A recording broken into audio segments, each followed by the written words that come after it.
Assalamualaikum warahmatullahi wabarakatuh. Bapak Guru hebat, salam bahagia. Perkenalkan, nama saya Kori Antikasari dari SD Negeri Cikaret 02 Kecamatan Cibinong, Kabupaten Bogor. Calon guru penggerak angkatan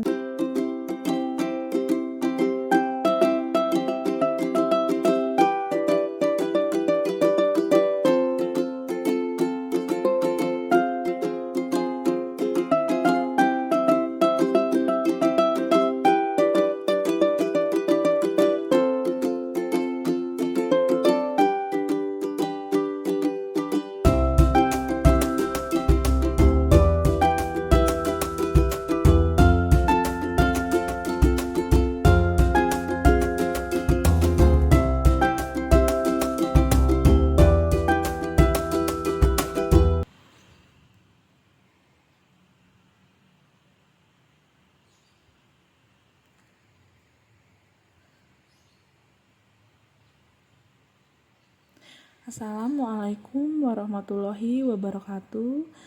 Terima kasih Bapak dan Ibu Guru SD Negeri Cikaret 02 yang sudah meluangkan hari liburnya untuk mengikuti presentasi saya pada hari ini. Perkenalkan, nama saya Kori Antikasari, calon guru penggerak angkatan 7. Di sini saya akan memperkenalkan Bapak fasilitator saya, Bapak Irman Firmansyah, dan Ibu pengajar praktik yaitu Ibu Reni Indah Kantati. Di sini saya akan berbagi atau sharing ilmu tentang budaya positif, di mana dalam setiap pendidikan guru penggerak kita akan melakukan aksi nyata pada langsung pada pembelajaran sehari-hari. Nah, di sini saya akan menjelaskan tentang konsep utama modul budaya positif. Nah, yang pertama yaitu perubahan paradigma belajar, yang kedua disiplin positif, yang ketiga kebutuhan dasar manusia, keempat motivasi perilaku manusia, kelima posisi kontrol restitusi, dan yang keenam adalah segitiga restitusi. Nah, yang dimaksud dengan perubahan paradigma belajar yaitu setiap bergantinya tahun atau perkembangan zaman, kita akan selalu terupdate terus tentang kurikulum. Nah, di sini kita sebagai pendidik harus bisa di sini kita sebagai pendidik harus bisa menerima perubahan itu. Nah, mohon maaf kesalahan teknis. Jadi kita sebagai pendidik harus bisa menerima pembelajaran dengan paradigma baru. Apa sih yang dimaksud dengan pembelajaran paradigma baru?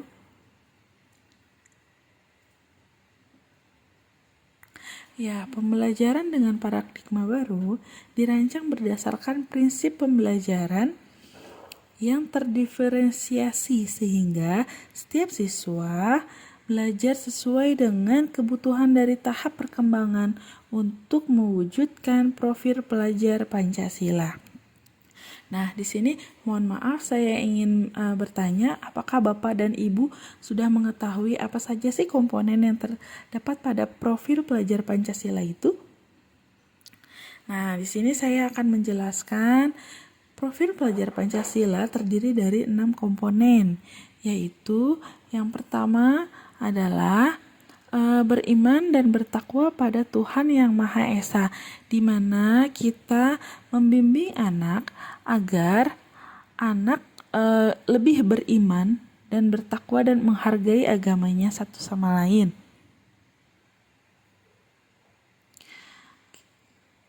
Ya, selanjutnya yaitu kegiatan beriman dan bertakwa biasanya salah satunya adalah kita mengajarkan anak untuk saling menghargai dalam perbedaan agama.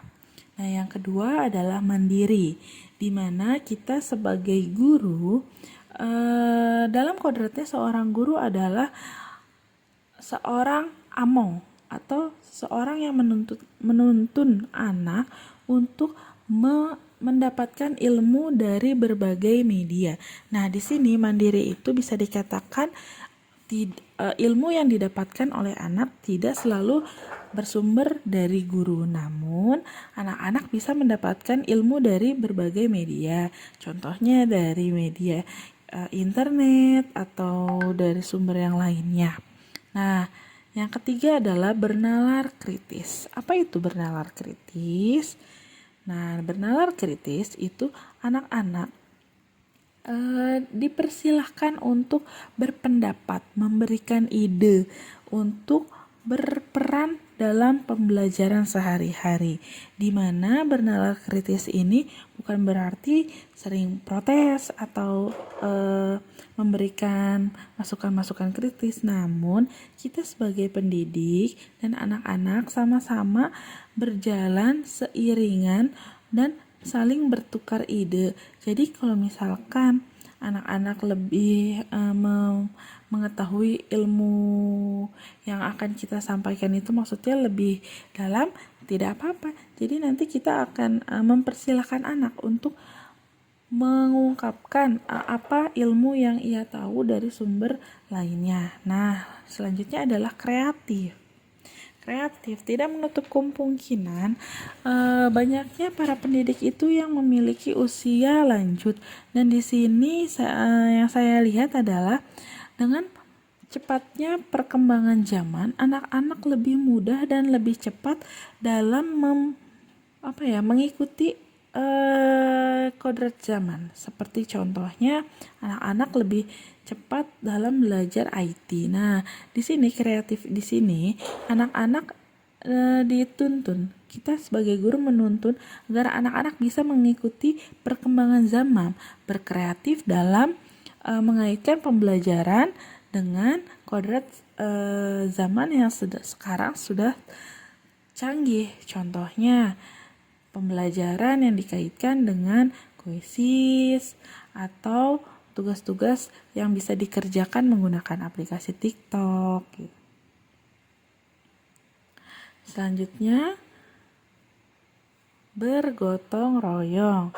Sini bergotong royong, anak-anak diajarkan untuk saling bekerja sama, di mana bekerja sama itu sudah kita pupuk sejak dini agar anak-anak bisa berkembang terbiasa untuk melakukan sesuatu hal bersama-sama dan saling menghargai satu sama lain.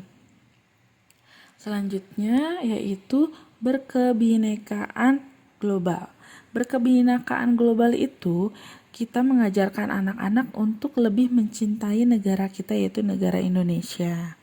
Dengan mengajarkan berkebinekaan global itu, kita menuntun anak agar lebih mencintai negara sendiri, bukan berarti untuk membenci negara lain, bukan, tetapi kita mengarahkan agar anak-anak bisa membawa nama harum bangsa Indonesia dengan mencintai produk-produknya. Nah, di sini ada disiplin positif. Sebelumnya Bapak Ibu ada yang tahu apa yang dimaksud dengan disiplin? Mungkin menurut versi Bapak Ibu, sebelum saya jelaskan lebih jauh, kira-kira disiplin itu apa ya? Bisa di Bapak Ibu ungkapkan, misalkan disiplin itu hukuman atau apa, konsekuensi atau bagaimana? Taat aturan mungkin, Bu. Terima kasih Bapak Mulyadi. Bagaimana pendapat dari Ibu Guru yang lainnya? Ya, sama dengan Pak Yadi, hanya saja mungkin berbentuk positif, taat aturan yang berbentuk positif gitu ya.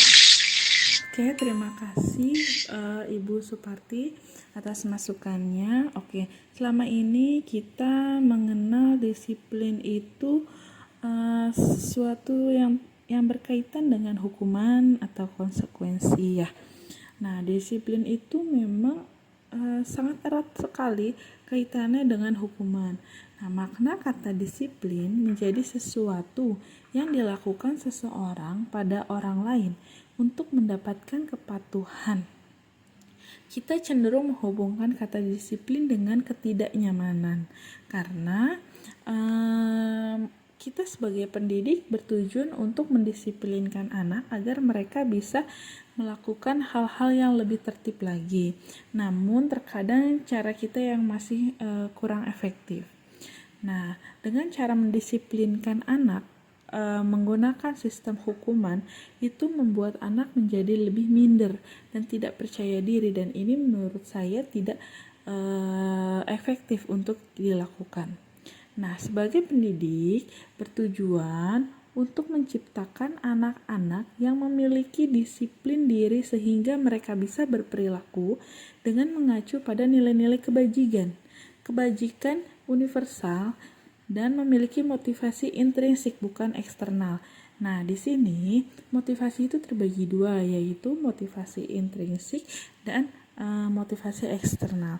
Yang dimaksud dengan motivasi eksternal yaitu salah satunya misalkan kita menyuruh meminta anak untuk mengerjakan PR dan kita mengingatkan, besok tolong dibawa ya PR-nya. Kalau tidak mengerjakan PR atau tidak dibawa, maka nanti akan menerima hukuman, yaitu membersihkan lapangan sekolah. Nah, seperti itu adalah contoh motivasi eksternal karena anak mengerjakan PR itu karena dia takut akan hukuman yang akan diberikan oleh bu guru. Beda halnya lagi dengan motivasi intrinsik. Di sini motivasi intrinsik itu anak-anak diminta untuk tumbuh dalam diri dia sendiri. Bagaimana dia bisa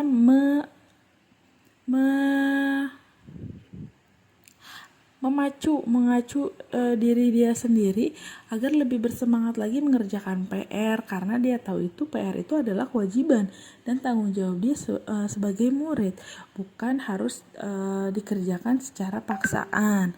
Ataupun contoh lain yang motivasi eksternal, misalkan, besok kumpulkan ya PR-nya. Jika dikumpulkan tepat waktu akan ibu berikan nilai 100. Nah, itu termasuk salah satu contoh motivasi eksternal, yang dimana anak tersebut melakukan atau mengerjakan PR itu karena ada penghargaan dengan diberikan nilai yang lebih bagus dari teman-temannya. Nah, disiplin positif merupakan salah satu cara penerapan disiplin yang menurut saya lebih efektif karena kita bertujuan untuk menumbuhkan kesadaran serta memberdayakan anak untuk melakukan sesuatu tanpa sogokan, ancaman, maupun hukuman yang tadi sudah saya jelaskan sebelumnya. Jadi di dalam disiplin positif ini kita membimbing anak untuk lebih menyadari atau menanamkan pada dirinya bahwa melakukan disiplin itu memang sangat penting untuk dirinya. Pembiasaan sejak dini agar mereka semakin dewasa semakin bisa melakukan hal-hal yang lebih baik lagi. Nah, next selanjutnya di sini ada kebutuhan dasar manusia. Nah, kegiatan disiplin positif itu mencakup dari kebutuhan dasar manusia, yaitu yang pertama adalah bertahan hidup. Nah, yang kedua adalah kasih sayang dan rasa diterima. Kasih sayang yang biasanya dicari oleh murid dengan cara mencari perhatian atau sengaja membuat kesalahan agar bisa diperhatikan oleh guru, bisa seperti itu. Nah, kebutuhan dasar manusia itu adalah salah satunya adalah penguasaan. Kadang dalam kelas itu ada saja anak-anak yang lebih dominan, lebih menguasai dibanding teman-temannya. Selanjutnya adalah kebebasan. Dengan melakukan disiplin, anak-anak akan merasa lebih bebas. Karena apa? Karena dia akan merasa lebih bebas dari hukuman, dari konsekuensi. Makanya dia akan dengan senang melakukan disiplin agar dia bebas dari hukuman atau konsekuensi yang akan diberikan. Nah, yang terakhir adalah kebutuhan dasar manusia dalam arti kesenangan. Kesenangan adalah dia lebih senang untuk melakukan kegiatan yang condong ke disiplin positif karena dengan dia mengikuti kegiatan yang positif, mengikuti kegiatan-kegiatan disiplin, dia akan merasa senang dalam dirinya dia, akan merasa bangga, akan merasa seperti diterima dan seperti lebih disayang oleh guru dan orang tua.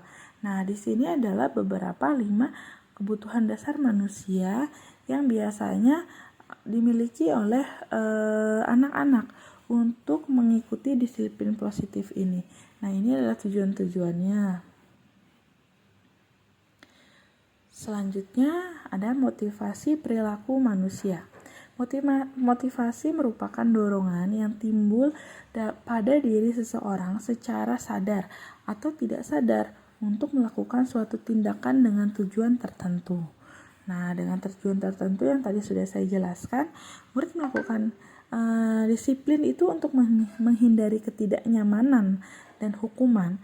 Murid melakukan disiplin ini karena dia takut untuk dihukum. Ini merupakan motivasi ekstrinsik. Karena dia takut dihukum, makanya dia akan mengikuti peraturan yang ada. Nah, di sini ada lagi dengan mendapatkan imbalan atau penghargaan dari orang lain. Murid melakukan disiplin dari diri karena ia ingin mendapatkan imbalan. Ini merupakan motivasi ekstrinsik juga.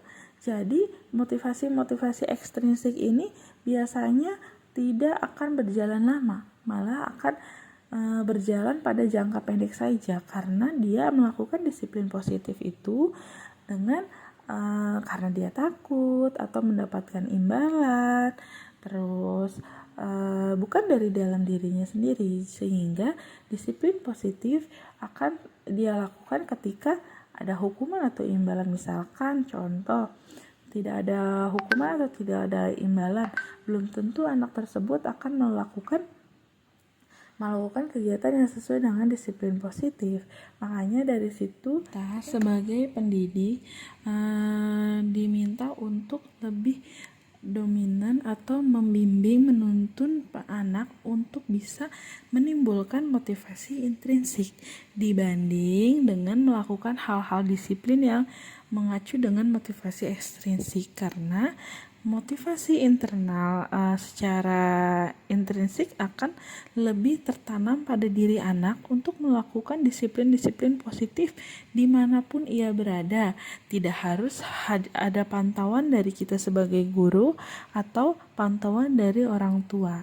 Nah, di sini mungkin kita memang harus ekstra sabar karena kita akan memulai hal baru, yaitu menerapkan disiplin positif.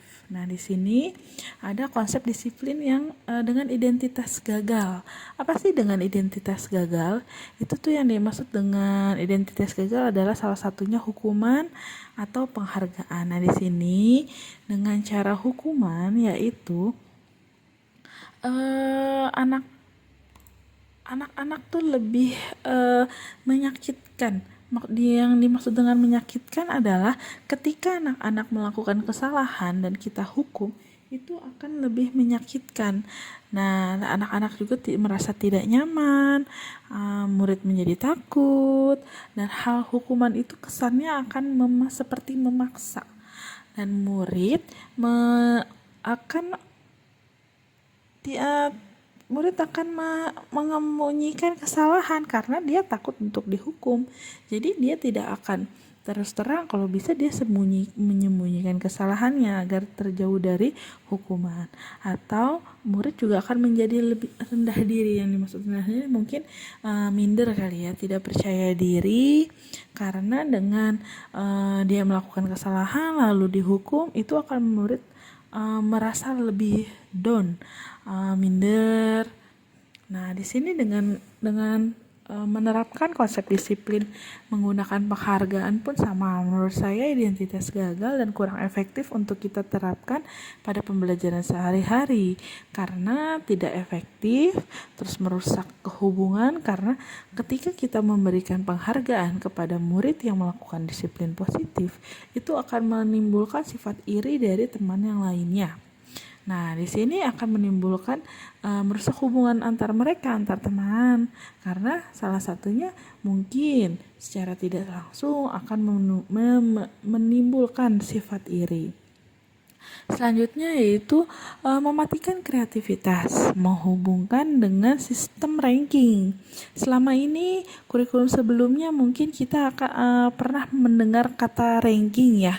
Jadi banyak sekali orang tua murid yang menjadikan ranking itu sebagai tolak ukur keberhasilan anak, padahal kita sebagai pendidik dan orang tua tidak boleh menjadikan ranking sebagai tolak ukur keberhasilan anak, karena anak memiliki kecerdasan dan minat bakatnya masing-masing. Misalkan dalam satu kelas anaknya semua pintar, tetapi mau tidak mau kita ranking. Nah, padahal satu kelas itu pintar, tapi kalau misalkan kita ranking, tetap aja orang pintar itu misalkan dia urutan kelima atau berapa. Nah, itu tidak akan bisa menjadi tolak ukur keberhasilan anak. Nah, yang lainnya adalah merampas hak menghargai dirinya. Jadi dia akan terampas dalam menghargai dirinya. Nah, dari sini kita harus PR kita sebenarnya harus memberikan keyakinan kepada murid bahwa keberhasilan anak itu jangan sampai dilihat dari perolehan ranking yang dimiliki anak-anak. Karena yang ranking 1 belum tentu dia menjadi bisa menerapkan disiplin positif secara berhasil dan sukses. Oke, selanjutnya di sini kita akan melihat lagi selain hukuman dan penghargaan, konsep disiplin yang menurut saya gagal yaitu salah satunya dengan konsekuensi. Nah, konsekuensi itu merupakan salah satu identitas gagal juga. Kenapa bisa dibilang seperti itu? Karena dalam konsekuensi, pengertian konsekuensi itu dia hanya menguatkan kedisiplinan anak itu dalam jangka pendek, tidak sampai ke jangka panjang. Karena anak-anak melakukan hal disiplin itu karena ada konsekuensi atau seperti hukuman ya. Sebenarnya konsekuensi dan hukuman tidak terlalu beda jauh, cuma hukuman lebih menyakitkan. Kalau konsekuensi kesannya itu seperti lebih ke tanggung jawab mengapa ia tidak mengerjakan hal itu. Nah, di sini konsekuensi itu merupakan penguatan jangka pendek menurut saya, dan perlu monitoring juga. Kita sebagai guru harus terus memonitoring anak-anak apakah kegiatan konsekuensi yang kita lakukan itu berhasil atau tidak, apakah memberikan efek jera pada anak, dan apakah anak itu bisa memperbaiki kesalahannya. Nah, terus kita juga harus sering memberikan stimulus dan respon kepada anak. Stimulus seperti semangat, motivasi, agar anak itu tidak melakukan kesalahan yang sama dan dia bisa memperbaiki kesalahannya. Dan murid lebih menghormati peraturan. Ya, betul sekali. Murid memang lebih menghormati peraturan karena dia tidak mau mendapatkan konsekuensi yang sudah kita sepakati bersama.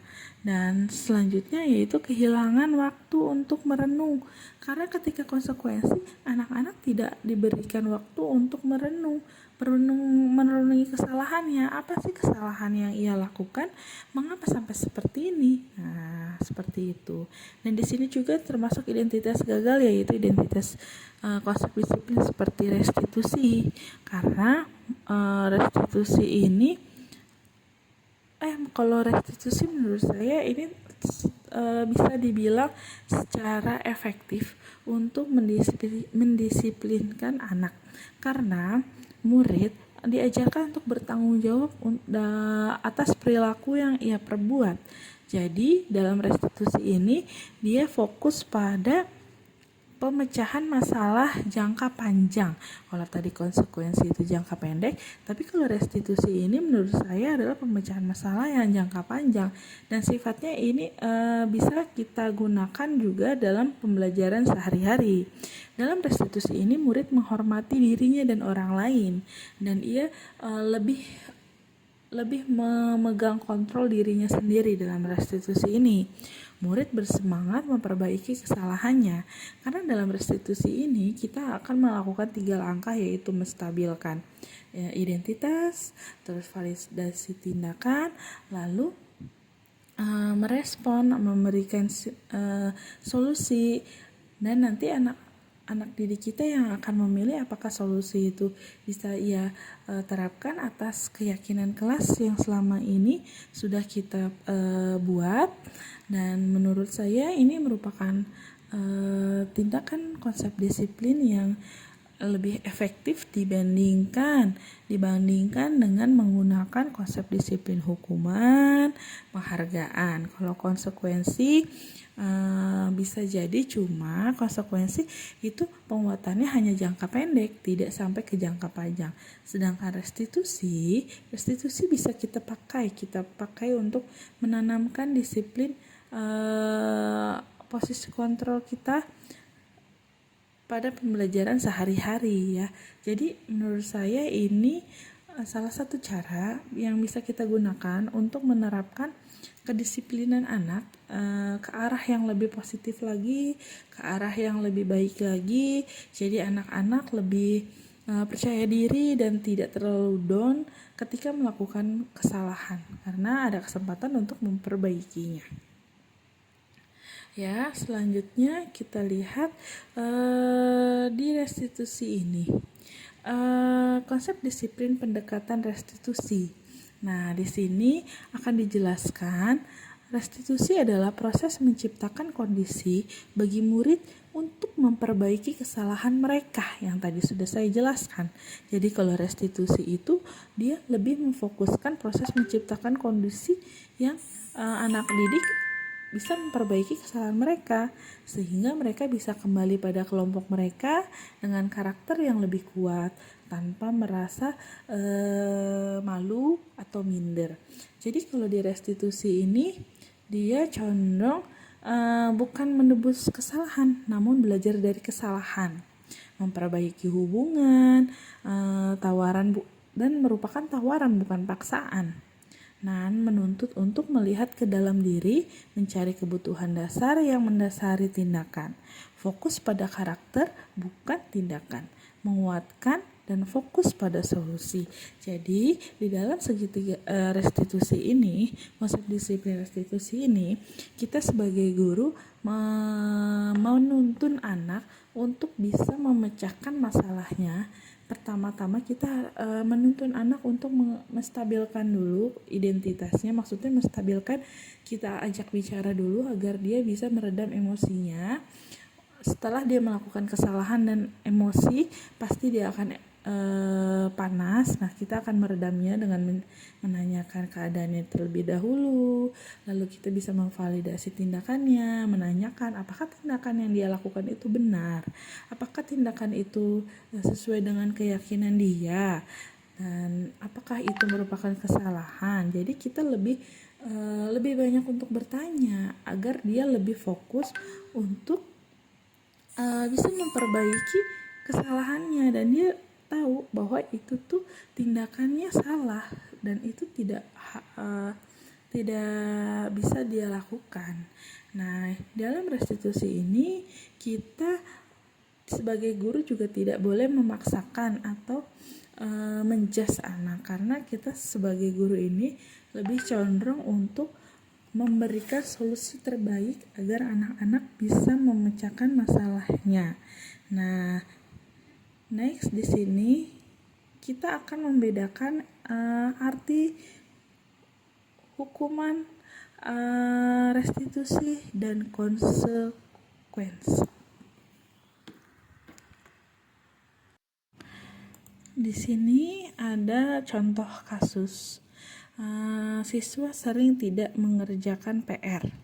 Nah, di sini akan kita bedakan dari 3 perbedaan ini dalam satu kasus siswa sering tidak mengerjakan PR. Mungkin kalau di dalam hukuman, guru akan menghukum siswa tersebut dengan hormat bendera selama 10 menit. Guru marah dan murid menjadi takut.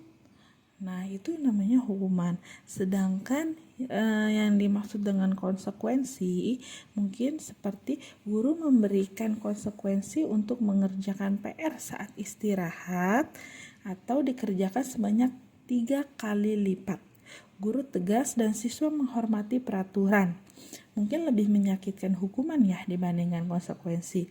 Kalau konsekuensi itu cenderung dengan tanggung jawab dan dia disuruh untuk tetap mengerjakan PR, hanya PR-nya ditambah menjadi 3 kali lipat. Sedangkan kalau hukuman lebih menyakitkan kalau menurut saya. Nah, dari kasus ini kalau misalkan kita mengambil posisi kontrol restitusi, guru akan menanyakan keyakinan kelas atau dirinya dan membantu siswa menyelesaikannya. Guru terbuka dan siswa menghormati dirinya dan orang lain. Maksudnya menanyakan keyakinan, kita sebagai guru tidak bisa menjudge kamu tidak mengerjakan PR ya. Jadi kita akan bertanya dulu, apakah kamu bawa PR? Nanti dia akan langsung menjelaskan, Bu, saya tidak mengerjakan PR. Nah, nanti kita akan menanyakan, kalau tidak mengerjakan PR, itu baik atau tidak? Nah, selanjutnya di sini saya akan menjelaskan tentang 5 posisi kontrol restitusi. 5 posisi kontrol restitusi yaitu salah satunya adalah penghukum, pembuat rasa bersalah, sebagai teman, pemantau, dan sebagai manajer. Nah, di sini saya akan jelaskan satu-satu.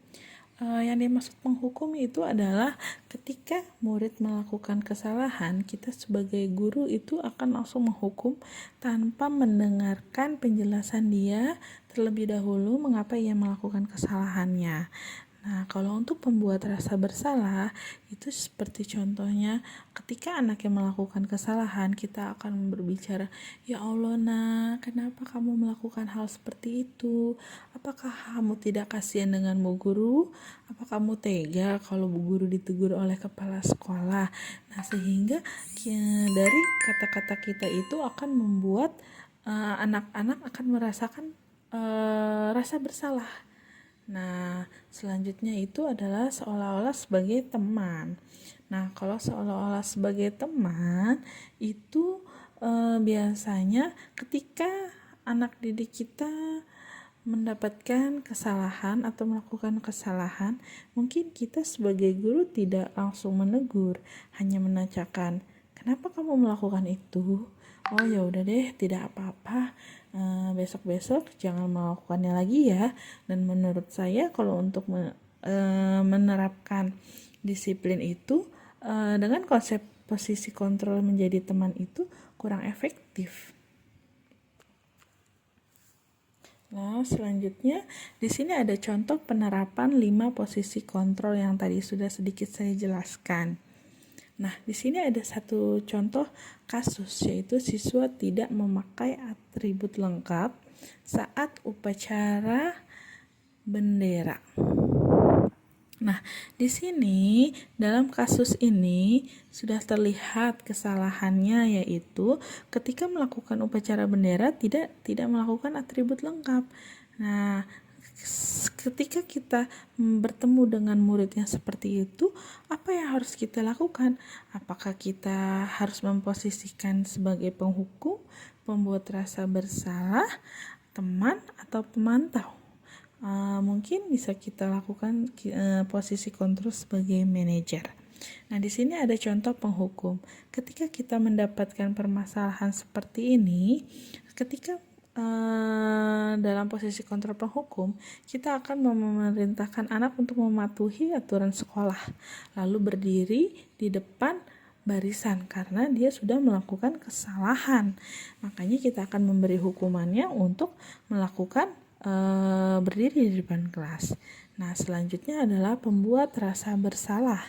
Beberapa kali Bu Guru harus memberitahu kamu, Bu Guru kecewa sama kamu. Nah, dari kata-kata kecewa ini membuat anak menjadi lebih bersalah.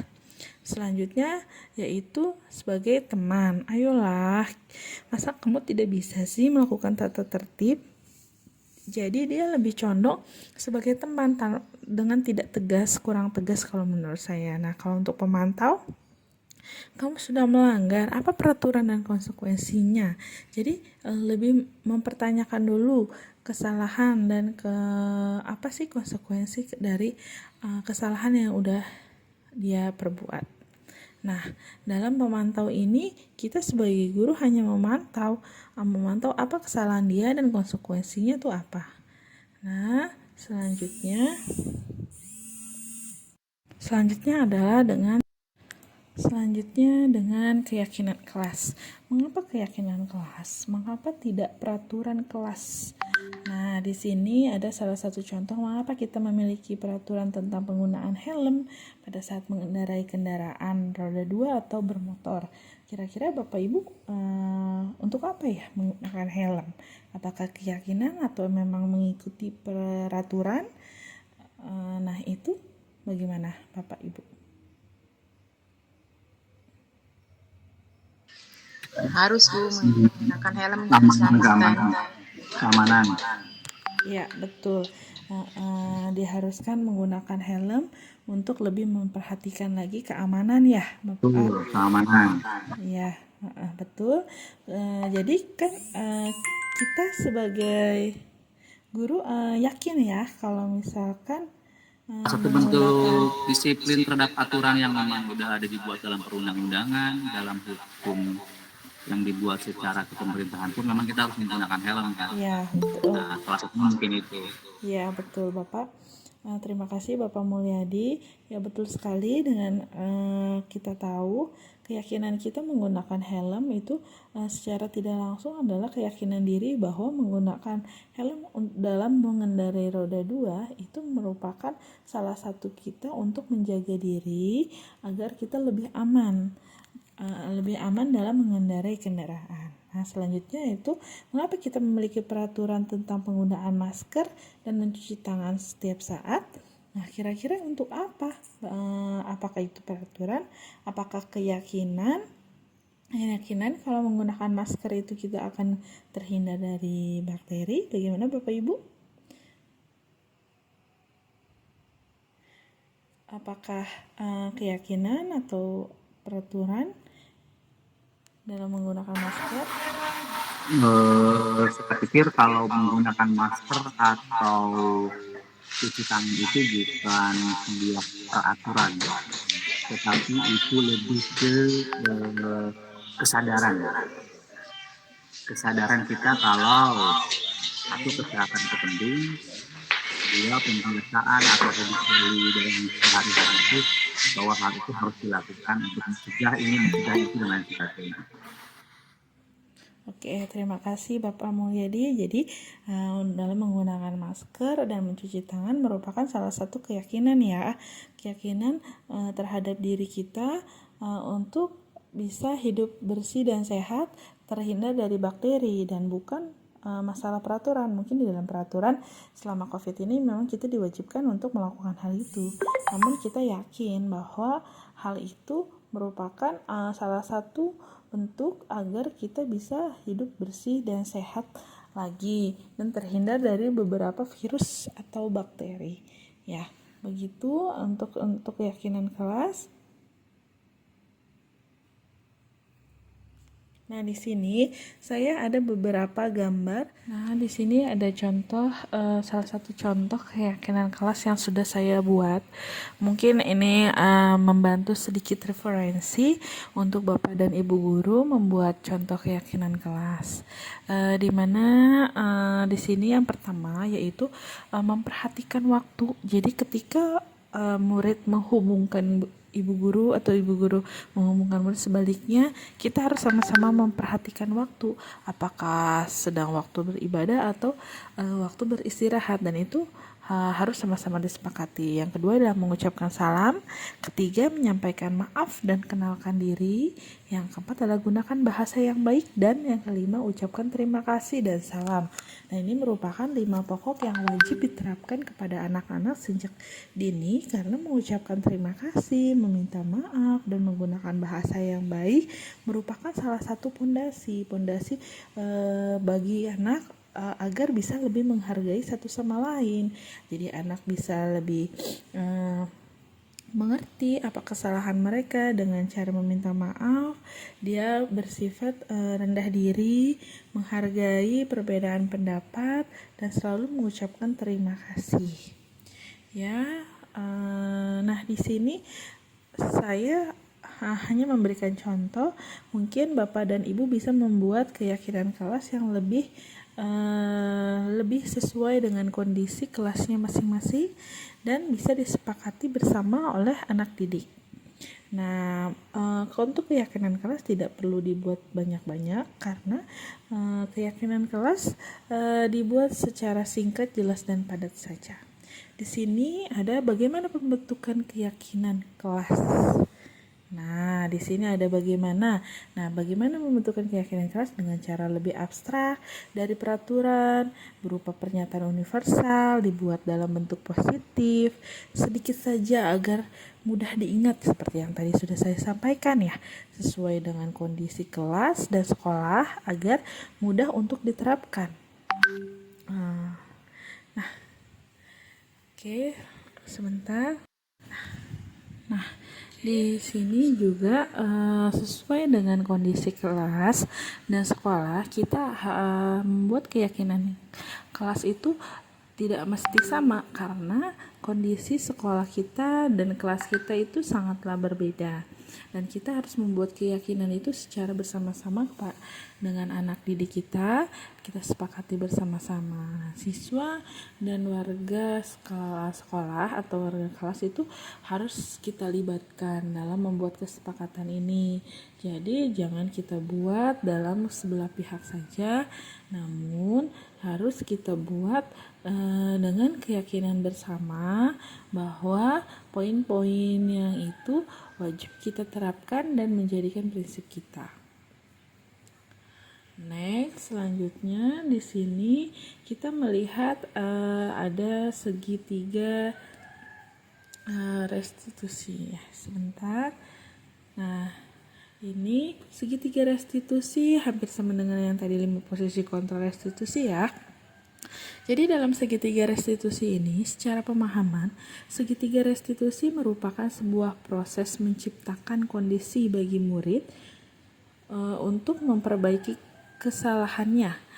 Melalui restitusi, satuan pendidikan bisa membantu para murid untuk mencapai tujuan yang memiliki sifat disiplin. Nah, di sini saya ada contoh segitiga restitusi. Sebelumnya dalam segitiga restitusi itu ada 3 langkah, yaitu yang pertama kita menstabilkan identitas dulu, di mana ketika anak sedang menghadapi masalah pasti dia akan terbawa emosi dan suasana hati sedang panas. Nah, kita sebagai pendidik sebaiknya menstabilkan dulu, jangan sampai kondisi sedang emosi meledak-ledak langsung kita adjust atau bagaimana. Nah, sebaiknya kita menstabilkan dulu, lalu setelah itu baru kita menanyakan validasi tindakan. Misalkan kita tanyakan apa yang telah dia lakukan atau apakah yang dia lakukan itu betul apa salah. Setelah memvalidasi ke tindakan kasusnya itu, baru kita menanyakan keyakinan sebelum melakukan kegiatan itu, apa keyakinan sudah sepakati, apakah cocok apa tidak.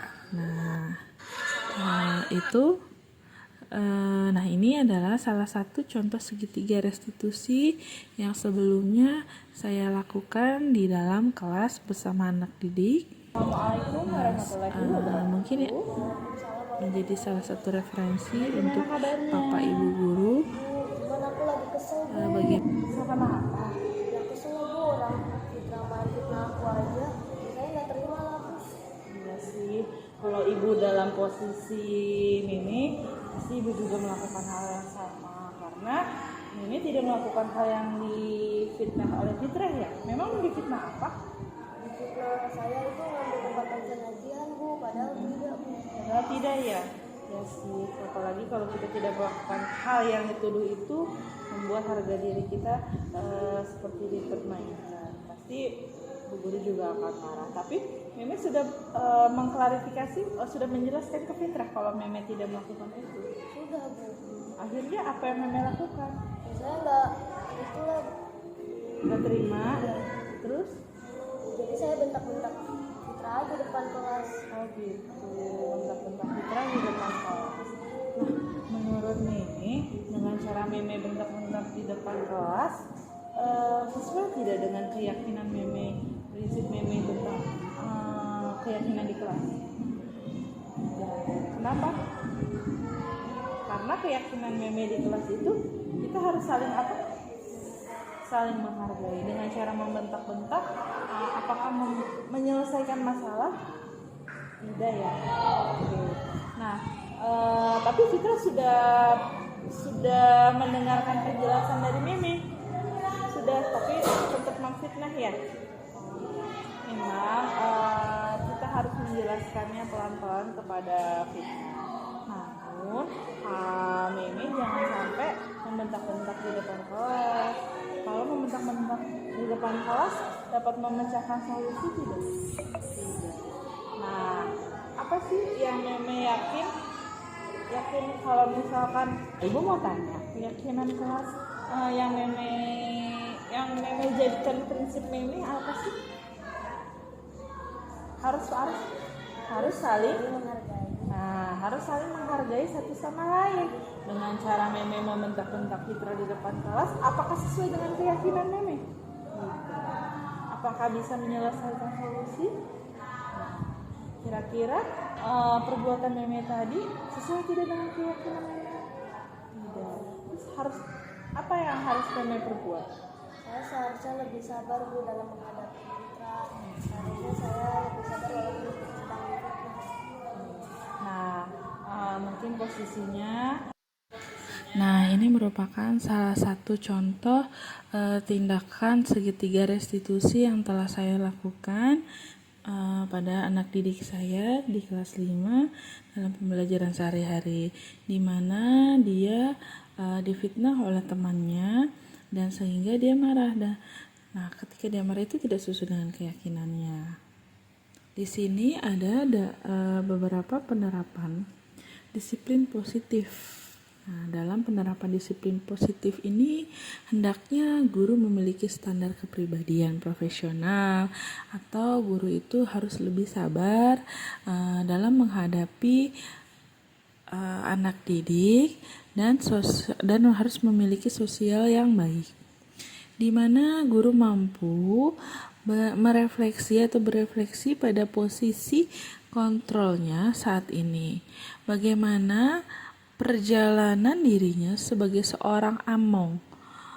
Nah, posisi manajer. Nah, among itu adalah posisi manajer yang menuntun murid menjadi insan yang mandiri, merdeka, dan bertanggung jawab. Merupakan salah satu standar nasional pendidikan menurut kurikulum Merdeka. Nah, di sini kita sebagai guru harus menuntun anak untuk menjadi yang lebih baik. Nah, sekian. Terima kasih presentasi dari saya. Sekiranya masih banyak kekurangan yang saya miliki, saya hanya sebagai manusia biasa memohon maaf jika banyak kesalahan atau kekurangan yang telah saya buat. Nah, sekarang saya akan membuka sesi tanya jawab. Silakan yang ingin menanyakan sesuatu untuk mengklik tombol raise hand-nya. Silakan Bapak Mulyadi. Waktu dan tempat saya. Assalamualaikum warahmatullahi wabarakatuh. Terima kasih Bu Guru Kori yang memang hari ini jadi narasumber dalam kegiatan hari ini. Terima kasih juga kepada Bapak Ibu yang sudah bergabung dan apa yang dipaparkan oleh Bu Guru saya pikir penting kita lakukan dan diimplementasikan di tempat kita mengajar. Terlebih kita di SD Cikaret 02 di sini saya pikir perlu mendisiplinkan hal-hal positif dalam kebiasaan anak-anak di kelas. Cuman yang ingin saya tanyakan itu adalah terkait masalah disiplin dan motivasi yang tadi dipaparkan oleh Bu Guru, bahwa dalam disiplin pun di dalamnya itu ada intrinsik dan ekstrinsik. Dalam motivasi pun ada intrinsik dan ekstrinsik. Berarti di sini yang ingin saya tanyakan, level kadarnya itu disiplin ada dalam level mana dan motivasi ada dalam level mana, itu saja. Karena yang tadi dipaparkan semuanya memiliki jenis intrinsik dan ekstrinsiknya dari dalam diri dan dari luar diri. Nah, kadarnya, perbedaannya dan levelnya itu ada di mana antara disiplin dan motivasi itu. Itu saja mungkin. Dan mungkin yang kedua terkait masalah kesepakatan. Terkait masalah kesepakatan tata tertib atau aturan yang disepakati antar kelas, saya sudah melaksanakan itu di kelas, sudah berkoordinasi, sudah ngobrol, sudah berdiskusi dan musyawarah dengan anak-anak di kelas. Cuman di situ masih ada bentuk konsekuensi atau terkadang dalam bentuk pernyataan hukuman, belum resistensi yang memang tadi yang dijelaskan oleh Bu Guru. Apakah itu perlu diperbaiki atau tidak kesepakatan itu, tetapi kalau untuk masalah indikatornya sudah cukup. Cuman untuk konsekuensi dan hukumannya itu masih diterapkan dalam bentuk kesepakatan itu. Bagaimana itu baiknya? Itu saja mungkin. Terima kasih. Wassalamualaikum warahmatullahi wabarakatuh. Motivasi dan disiplin secara ekstrinsik dan intrinsik itu tidak ada kadar levelnya. Jadi untuk tolak ukur keberhasilannya adalah melihat bagaimana anak bisa melakukan keyakinan kelas yang telah kita buat. Nah, mungkin keyakinan kelas yang seharusnya itu yang tidak ada hukuman dan konsekuensi. Oke, pertanyaan selanjutnya silakan Bu Silvi. Terima kasih Bu Kori yang telah memaparkan materinya.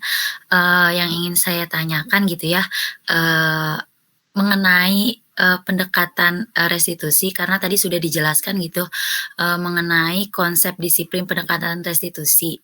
Nah, karena saya pribadi mengajar di kelas rendah gitu ya Bu, di kelas 2. Nah, yang ingin saya tanyakan, apakah gitu pendekatan restitusi ini cocok diterapkan pada kelas rendah? Terima kasih.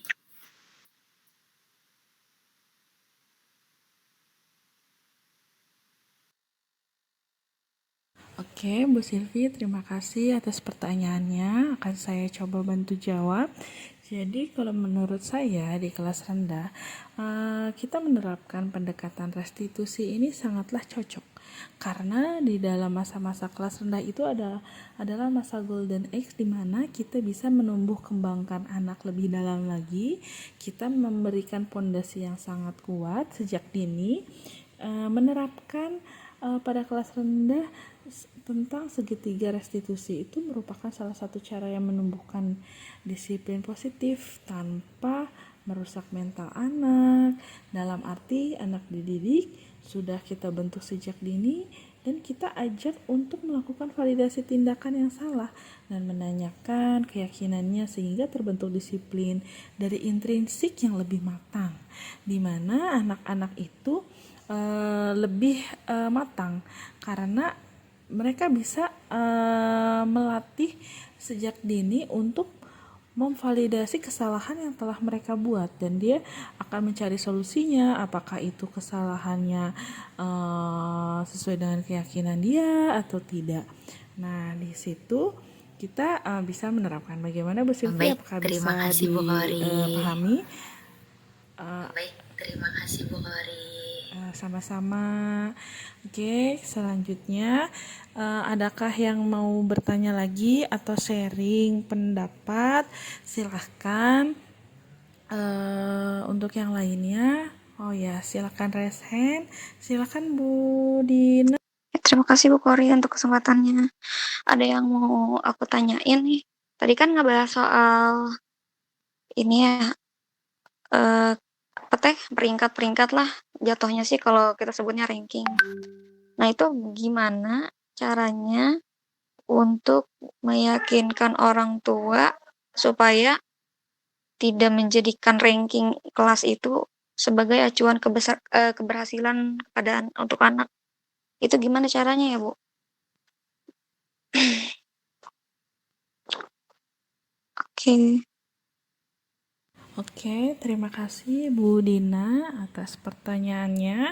Akan saya jawab. Jadi intinya bagaimana kita merubah keyakinan orang tua murid untuk tidak melihat keberhasilan dari peringkat. Ya, jadi selama ini itu memang banyak pola pikir yang masih salah, karena banyak sekali orang tua yang melihat keberhasilan anak itu dilihat dari peringkat kelas, apakah dia dapat ranking atau tidak.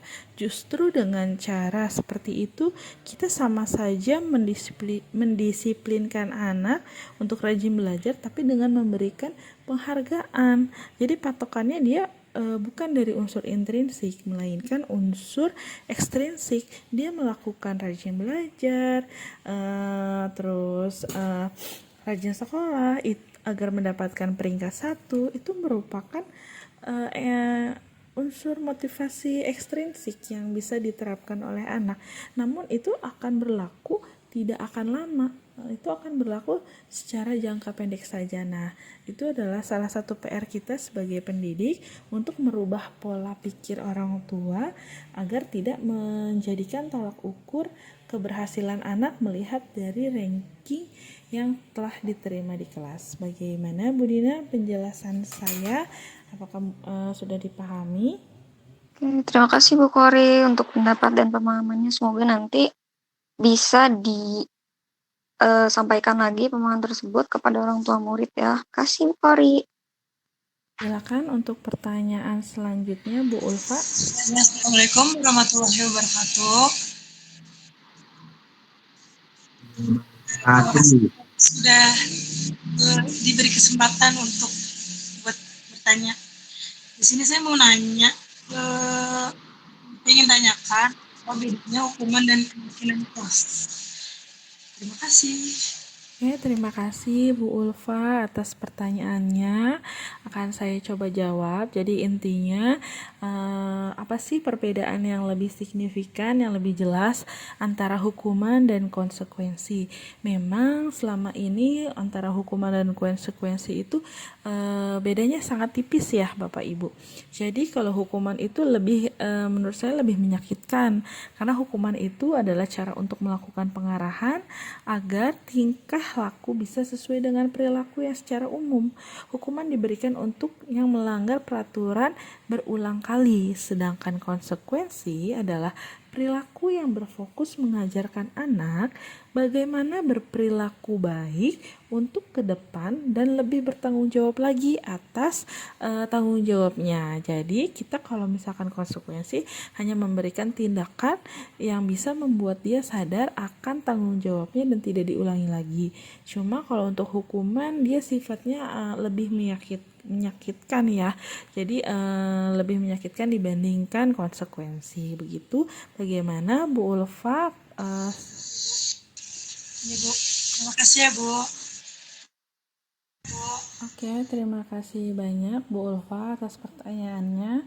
Bagaimana untuk Bapak dan Ibu guru yang lainnya? Apakah ada yang ingin ditanyakan lagi? Ataukah ada yang ingin berbagi pendapat, sharing? Mangga, silahkan. Dipersilahkan. Bu Suparti, bagaimana? Ada yang ingin disampaikan? Insya Allah tadi beberapa sudah terwakilkan Bu oleh teman-teman yang lain. Oke, terima kasih banyak.